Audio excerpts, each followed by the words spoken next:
जो अहंकार से मोहित हो जाता है वह सोचता है मैं करता हूँ। जो अज्ञानी व्यक्ति होता है वो ये गलतफहमी पाल लेता है कि मैं करता हूँ, सभी कार्य मेरे द्वारा किए जा रहे हैं, ऐसा जान उसमें अहंकार घर कर लेता है।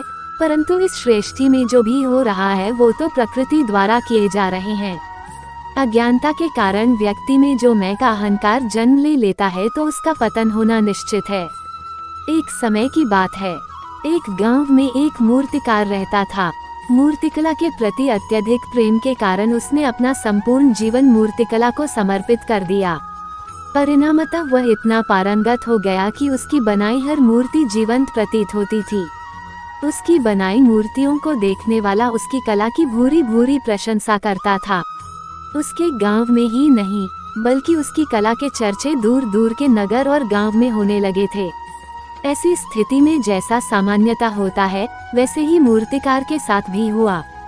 उसके भीतर अहंकार की भावना जागृत हो गई। वह स्वयं को सर्वश्रेष्ठ मूर्तिकार मानने लगा। उम्र बढ़ने के साथ जब उसका अंत समय निकट आने लगा तो वह मृत्यु से बचने की युक्ति सोचने लगा। वह किसी भी तरह स्वयं को यमदूत की दृष्टि से बचाना चाहता था ताकि वह उसके प्राण न हर सके। अंततः उससे एक युक्ति सूझ ही गई।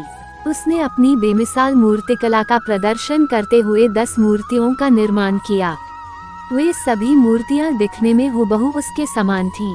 निर्मित होने के पश्चात सभी मूर्तियां इतनी जीवंत प्रतीत होने लगी कि मूर्तियों और मूर्तिकार में कोई अंतर ही ना रहा। मूर्तिकार उन मूर्तियों के मध्य जाकर बैठ गया। युक्तिनुसार यमदूत का उसे इन मूर्तियों के मध्य पहचान पाना असंभव था। उसकी युक्ति कारगर भी सिद्ध हुई। जब यमदूत उसके प्राण हरने आया तो 11 एक सरी की मूर्तियों को देख चकित रह गया। वो उन मूर्तियों में अंतर कर पाने में असमर्थ था, किंतु उसे ज्ञात था कि इन्हीं मूर्तियों के मध्य मूर्तिकार छुपा बैठा है। मूर्तिकार के प्राण हरने के लिए उसकी पहचान आवश्यक थी। उसके प्राण न हर पाने का अर्थ था प्रकृति के नियम के विरुद्ध जाना। प्रकृति के नियम के अनुसार मूर्तिकार का अंत समय आ चुका था।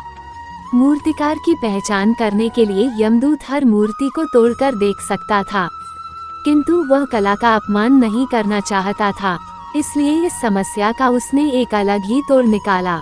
उसे मूर्तिकार के अहंकार का बोध था, अतः उसके अहंकार पर चोट करते हुए वह बोला, वास्तव में सब मूर्तियां कलात्मकता और सौंदर्य का अद्भुत संगम है।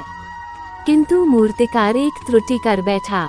यदि वो मेरे सम्मुख होता तो मैं उसे उस त्रुटि से अवगत करा पाता। अपनी मूर्ति में त्रुटि की बात सुन अहंकारी मूर्तिकार का अहंकार जाग गया।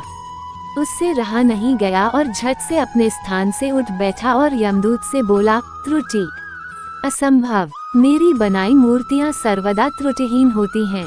यमदूत की युक्ति काम कर चुकी थी। उसने मूर्तिकार को पकड़ लिया और बोला, बेजान मूर्तियां बोला नहीं करती और तुम बोल पड़े।